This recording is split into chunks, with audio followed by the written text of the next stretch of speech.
أعوذ بالله من الشيطان الرجيم. بسم الله الرحمن الرحيم. وما لي لا أعبد الذي فطرني وإليه ترجعون. أأتخذ من دونه آلهة إن يردني الرحمن بضر لا تغن عني شفاعتهم شيئا ولا ينقذون. إني إذا لفي ضلال مبين.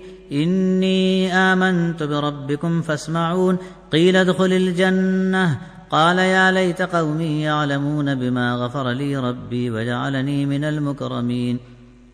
وما أنزلنا على قومه من بعده من جند من السماء وما كنا منزلين. إن كانت إلا صيحة واحدة فإذا هم خامدون. يا حسرة على العباد ما يأتيهم من رسول إلا كانوا به يستهزئون. ألم يروا كم أهلكنا قبلهم من القرون أنهم إليهم لا يرجعون. وإن كل لما جميع لدينا محضرون. وآية لهم الأرض الميتة أحييناها وأخرجنا منها حبا فمنه يأكلون. وجعلنا فيها جنات من نخيل وأعناب وفجرنا فيها من العيون ليأكلوا من ثمره وما عملته أيديهم أفلا يشكرون. سبحان الذي خلق الأزواج كلها مما تنبت الأرض ومن أنفسهم ومما لا يعلمون.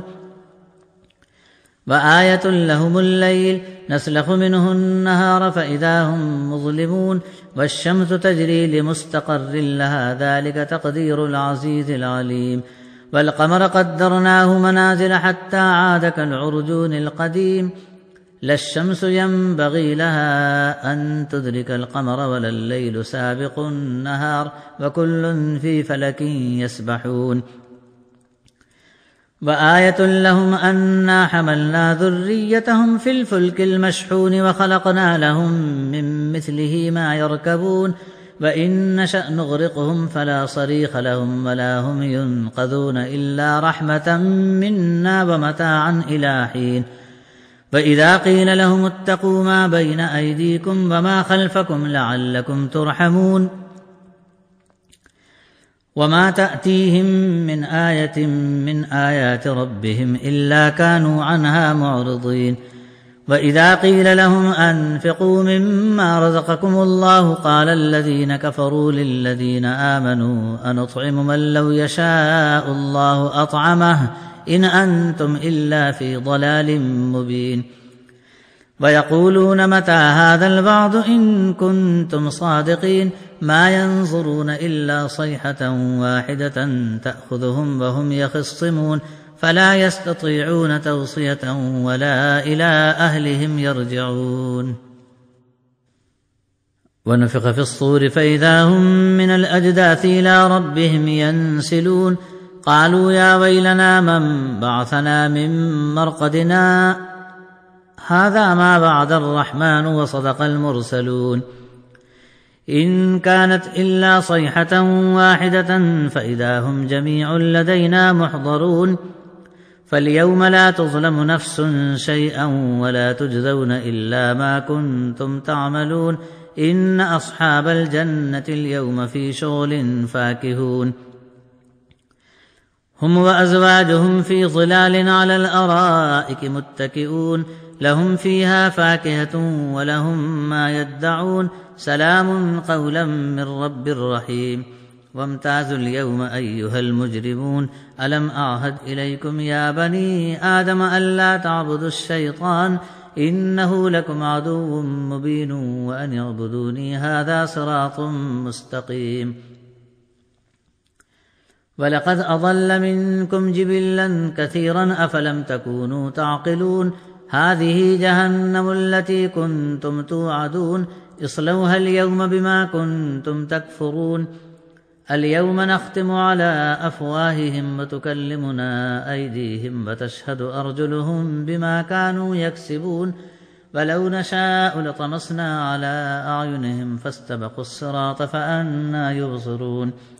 فلو نشاء لمسخناهم على مكانتهم فما استطاعوا مضيا ولا يرجعون ومن نعمره ننكسه في الخلق أفلا يعقلون وما علمناه الشعر وما ينبغي له إن هو إلا ذكر وقرآن مبين لينذر من كان حيا ويحق القول على الكافرين أولم يروا أنا خلقنا لهم مما عملت أيدينا أنعاما فهم لها مالكون وذللناها لهم فمنها ركوبهم ومنها يأكلون ولهم فيها منافع ومشارب أفلا يشكرون واتخذوا من دون الله آلهة لعلهم ينصرون لا يستطيعون نصرهم وهم لهم جند محضرون فلا يحزنك قولهم إنا نعلم ما يسرون وما يعلنون أولم ير الإنسان أنا خلقناه من نطفة فإذا هو خصيم مبين وضرب لنا مثلا ونسي خلقه قال من يحيي العظام وهي رميم قل يحييها الذي أنشأها أول مرة وهو بكل خلق عليم الذي جعل لكم من الشجر الأخضر نارا فإذا أنتم منه توقدون أوليس الذي خلق السماوات والأرض بقادر على أن يخلق مثلهم بلى وهو الخلاق العليم إنما أمره إذا أراد شيئا أن يقول له كن فيكون فسبحان الذي بيده ملكوت كل شيء وإليه ترجعون بسم الله الرحمن الرحيم والصافات صفا فالزاجرات زجرا فالتاليات ذكرا إن إلهكم لواحد رب السماوات والأرض وما بينهما ورب المشارق إنا زينا السماء الدنيا بزينة الكواكب وحفظا من كل شيطان مارد لا يستمعون إلى الملأ الأعلى ويقذفون من كل جانب دحورا ولهم عذاب واصب إلا من خطف الخطفة فأتبعه شهاب ثاقب فاستفتهم أهم أشد خلقا أم من خلقنا إنا خلقناهم من طين لازب بل عجبت ويسخرون وإذا ذكروا لا يذكرون وإذا رأوا آية يستسخرون وقالوا إن هذا إلا سحر مبين أئذا متنا وكنا ترابا وعظاما أئنا لمبعوثون أو آباؤنا الأولون قل نعم وأنتم داخرون فإنما هي زجرة واحدة فإذا هم ينظرون وقالوا يا ويلنا هذا يوم الدين هذا يوم الفصل الذي كنتم به تكذبون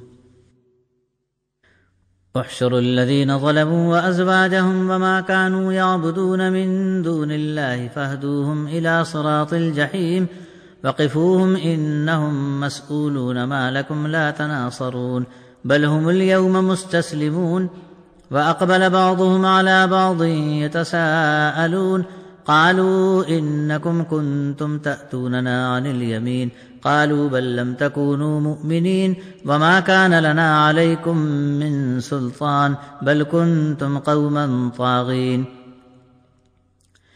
فحق علينا قول ربنا إنا لذائقون فأغويناكم إنا كنا غاوين فإنهم يومئذ في العذاب مشتركون إنا كذلك نفعل بالمجرمين إنهم كانوا إذا قيل لهم لا إله إلا الله يستكبرون ويقولون أئنا لتاركو آلهتنا لشاعر مجنون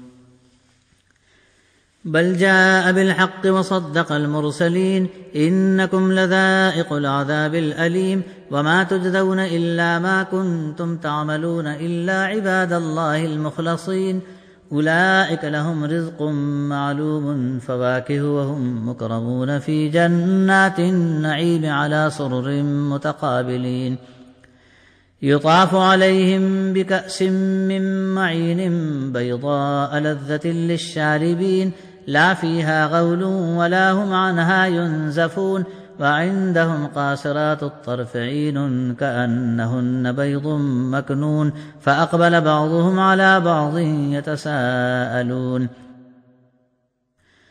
قال قائل منهم إني كان لي قرين يقول أئنك لمن المصدقين أئذا متنا وكنا ترابا وعظاما أئنا لمدينون قال هل أنتم مطلعون فاطلع فرآه في سواء الجحيم قال تالله إن كدت لتردين ولولا نعمة ربي لكنت من المحضرين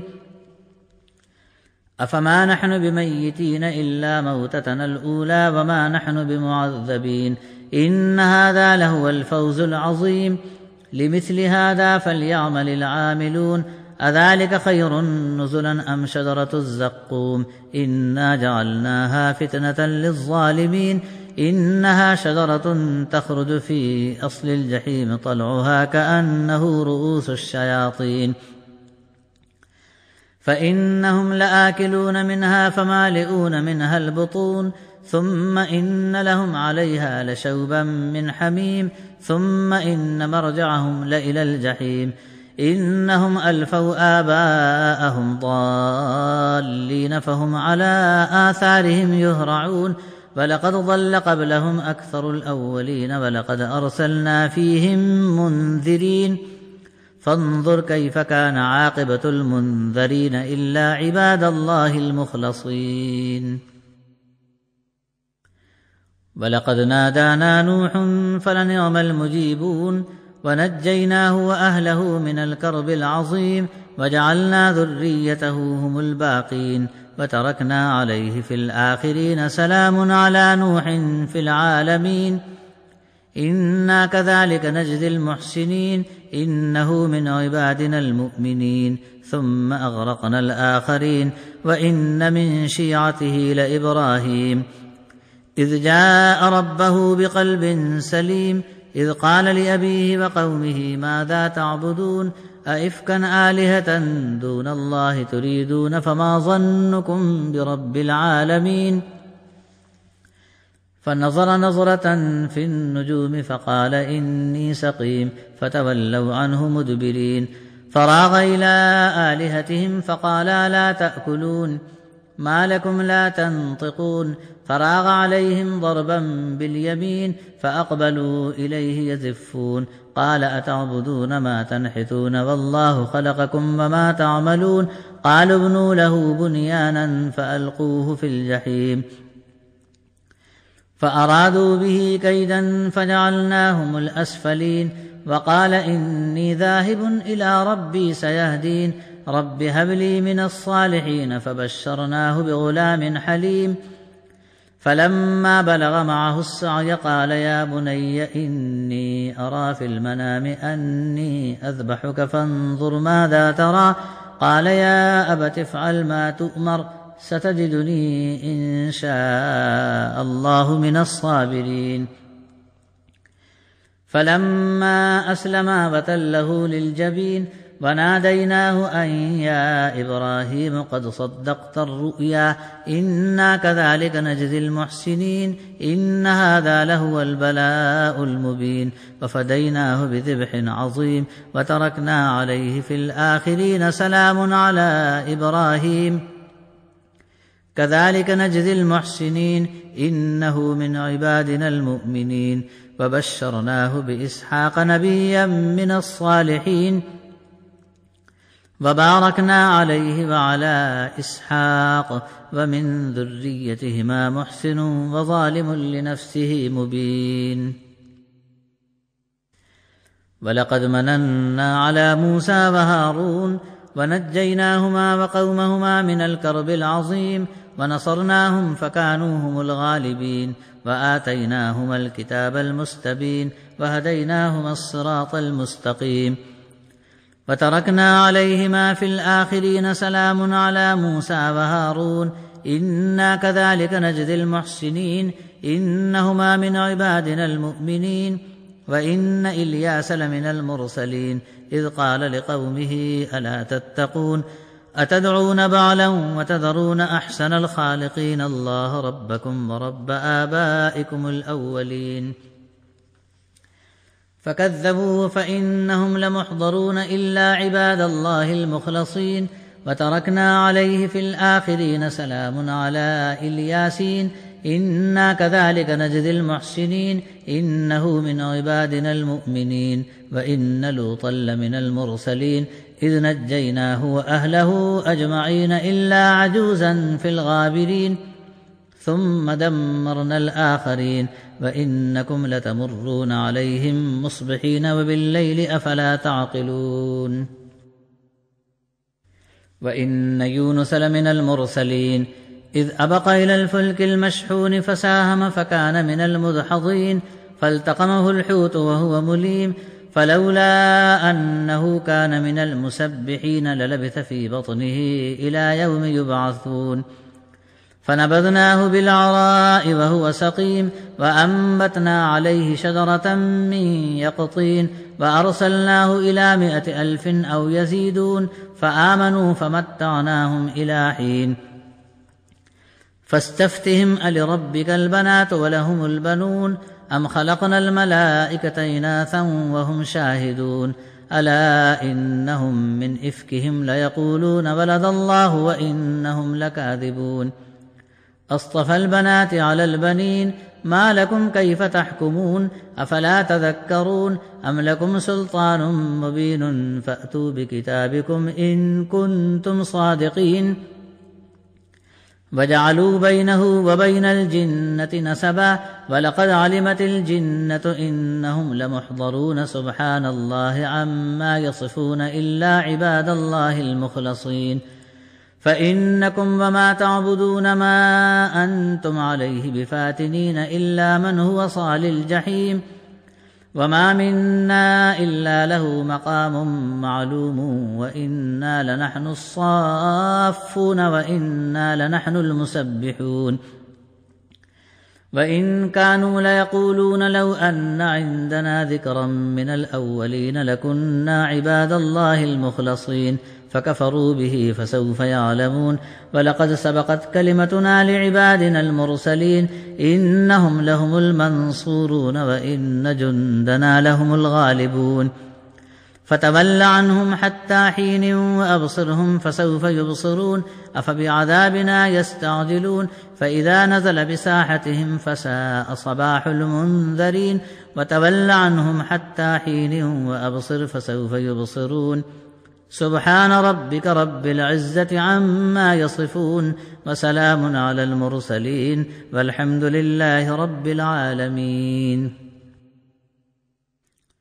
بسم الله الرحمن الرحيم صاد والقرآن ذي الذكر بل الذين كفروا في عزة وشقاق كم أهلكنا من قبلهم من قرن فنادوا ولا تحين مناص وعجبوا أن جاءهم منذر منهم وقال الكافرون هذا ساحر كذاب أجعل الآلهة إلها واحدا إن هذا لشيء عجاب وانطلق الملأ منهم أن امشوا واصبروا على آلهتكم إن هذا لشيء يراد ما سمعنا بهذا في الملة الآخرة إن هذا إلا اختلاق أأنزل عليه الذكر من بيننا بل هم في شك من ذكري بل لما يذوقوا عذاب أم عندهم خزائن رحمة ربك العزيز الوهاب أم لهم ملك السماوات والأرض وما بينهما فليرتقوا في الأسباب جند ما هنالك مهزوم من الأحزاب كذبت قبلهم قوم نوح وعاد وفرعون ذو الأوتاد وثمود وقوم لوط وأصحاب الأيكة أولئك الأحزاب إن كل إلا كذب الرسل فحق عقاب وما ينظر هؤلاء إلا صيحة واحدة ما لها من فواق وقالوا ربنا عجل لنا قطنا قبل يوم الحساب اصبر على ما يقولون واذكر عبدنا داود ذا الأيد إنه أواب. إنا سخرنا الجبال معه يسبحن بالعشي والإشراق والطير محشورة كل له أواب. وشددنا ملكه وآتيناه الحكمة وفصل الخطاب. وهل أتاك نبأ الخصم إذ تسوروا المحراب إذ دخلوا على داود ففزع منهم قالوا لا تخف خصمان بغى بعضنا على بعض فاحكم بيننا بالحق ولا تشطط واهدنا إلى سواء الصراط. إن هذا أخي له 99 نعجة ولي نعجة واحدة فقال أكفلنيها وعزني في الخطاب. قال لقد ظلمك بسؤال نعجتك إلى نعاجه وإن كثيرا من الخلطاء ليبغي بعضهم على بعض إلا الذين آمنوا وعملوا الصالحات وقليل ما هم. وظن داود أنما فتناه فاستغفر ربه وخر راكعا وأناب فغفرنا له ذلك وإن له عندنا لزلفى وحسن مآب. يا داود إنا جعلناك خليفة في الأرض فاحكم بين الناس بالحق ولا تتبع الهوى فيضلك عن سبيل الله. إن الذين يضلون عن سبيل الله لهم عذاب شديد بما نسوا يوم الحساب. وما خلقنا السماء والأرض وما بينهما باطلا ذلك ظن الذين كفروا فويل للذين كفروا من النار. أم نجعل الذين آمنوا وعملوا الصالحات كالمفسدين في الأرض أم نجعل المتقين كالفجار. كتاب أنزلناه إليك مبارك ليدبروا آياته وليتذكر أولو الألباب. ووهبنا لداود سليمان نعم العبد إنه أواب. إذ عرض عليه بالعشي الصافنات الجياد فقال إني أحببت حب الخير عن ذكر ربي حتى توارت بالحجاب. ردوها علي فطفق مسحا بالسوق والأعناق. ولقد فتنا سليمان وألقينا على كرسيه جسدا ثم أناب. قال رب اغفر لي وهب لي ملكا لا ينبغي لأحد من بعدي إنك أنت الوهاب. فسخرنا له الريح تجري بأمره رخاء حيث أصاب والشياطين كل بناء وغواص وآخرين مقرنين في الأصفاد. هذا عطاؤنا فامنن أو أمسك بغير حساب وإن له عندنا لزلفى وحسن مآب. واذكر عبدنا أيوب إذ نادى ربه أني مسني الشيطان بنصب وعذاب. اركض برجلك هذا مغتسل بارد وشراب. ووهبنا له أهله ومثلهم معهم رحمة منا وذكرى لأولي الألباب. وخذ بيدك ضغثا فاضرب به ولا تحنث إنا وجدناه صابرا نعم العبد إنه أواب. واذكر عبادنا إبراهيم وإسحاق ويعقوب أولي الأيدي والأبصار إنا أخلصناهم بخالصة ذكر الدار وإنهم عندنا لمن المصطفين الأخيار. واذكر إسماعيل واليسع وذا الكفل وكل من الأخيار. هذا ذكر وإن للمتقين لحسن مآب. جنات عدن مفتحة لهم الأبواب متكئين فيها يدعون فيها بفاكهة كثيرة وشراب. وعندهم قاصرات الطرف أتراب. هذا ما توعدون ليوم الحساب. إن هذا لرزقنا ما له من نفاد. هذا وإن للطاغين لشر مآب. جهنم يصلونها فبئس المهاد. هذا فليذوقوه حميم وغساق وآخر من شكله أزواج. هذا فوج مقتحم معكم لا مرحبا بهم إنهم صالوا النار. قالوا بل أنتم لا مرحبا بكم أنتم قدمتموه لنا فبئس القرار. قالوا ربنا من قدم لنا هذا فزده عذابا ضعفا في النار. وقالوا ما لنا لا نرى رجالا كنا نعدهم من الأشرار أتخذناهم سخريا أم زاغت عنهم الأبصار إن ذلك لحق تخاصم أهل النار. قل إنما أنا منذر وما من إله إلا الله الواحد القهار رب السماوات والأرض وما بينهما العزيز الغفار. قل هو نبأ عظيم أنتم عنه معرضون. ما كان لي من علم بالملأ الأعلى إذ يختصمون إن يوحى إلي إلا أنما أنا نذير مبين. إذ قال ربك للملائكة إني خالق بشرا من طين فإذا سويته ونفخت فيه من روحي فقعوا له ساجدين. فسجد الملائكة كلهم أجمعون إلا إبليس استكبر وكان من الكافرين. قال يا إبليس ما منعك أن تسجد لما خلقت بيدي أستكبرت أم كنت من العالين. قال أنا خير منه خلقتني من نار وخلقته من طين. قال فاخرج منها فإنك رجيم وإن عليك لعنتي إلى يوم الدين.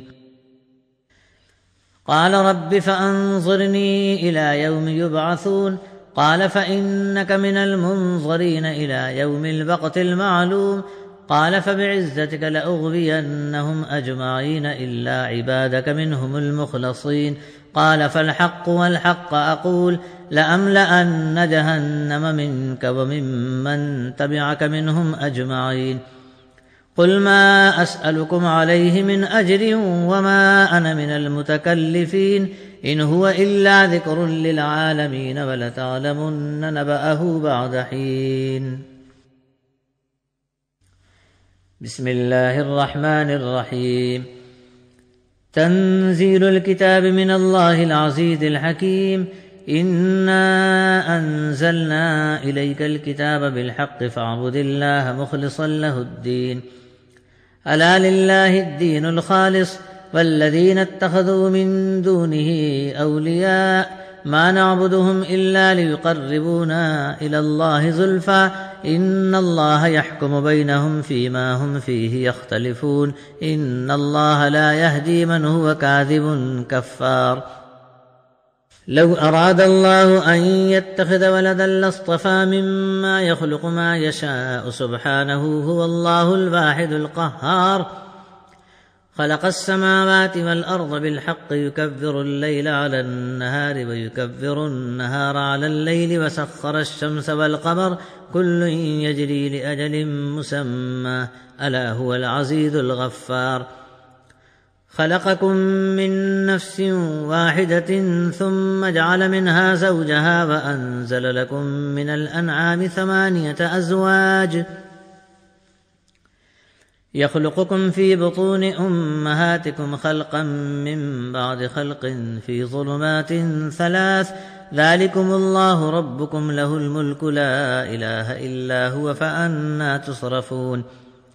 إن تكفروا فإن الله غني عنكم ولا يرضى لعباده الكفر وإن تشكروا يرضه لكم ولا تزر وازرة وزر أخرى ثم إلى ربكم مرجعكم فينبئكم بما كنتم تعملون إنه عليم بذات الصدور.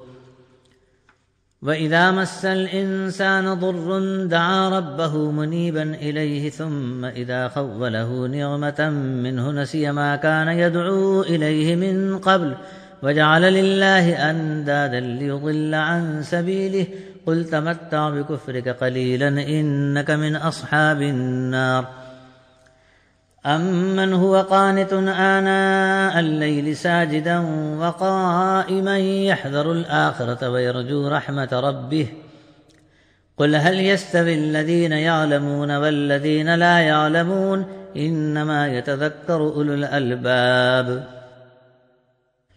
قل يا عبادي الذين آمنوا اتقوا ربكم للذين أحسنوا في هذه الدنيا حسنة وأرض الله واسعة إنما يوفى الصابرون أجرهم بغير حساب.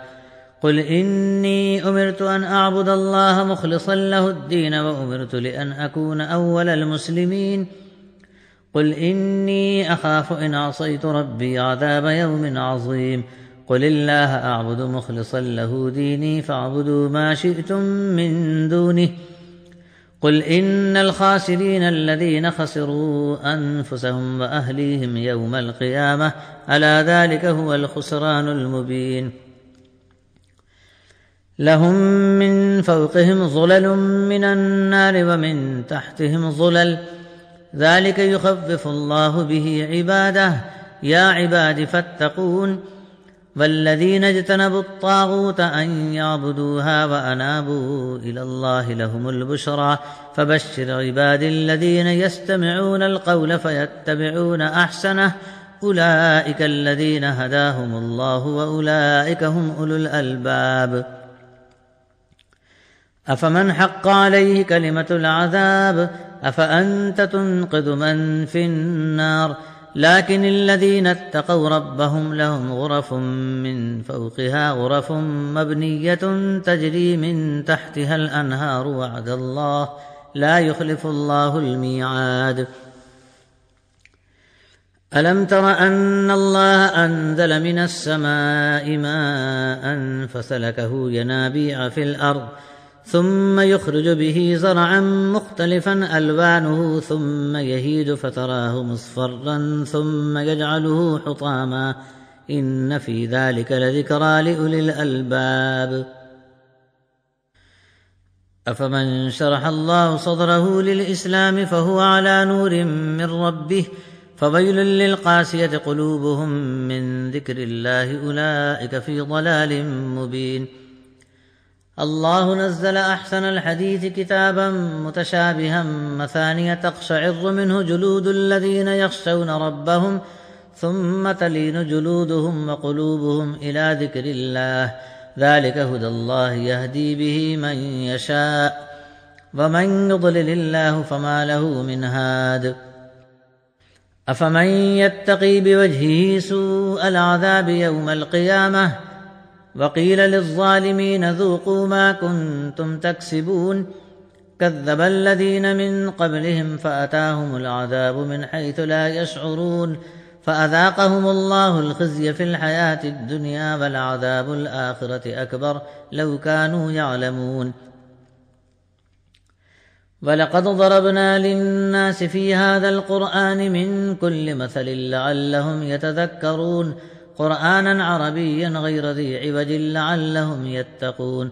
ضرب الله مثلا رجلا فيه شركاء متشاكسون ورجلا سلما لرجل هل يستويان مثلا الحمد لله بل أكثرهم لا يعلمون. إنك ميت وإنهم ميتون ثم إنكم يوم القيامة عند ربكم تختصمون. صدق الله العظيم.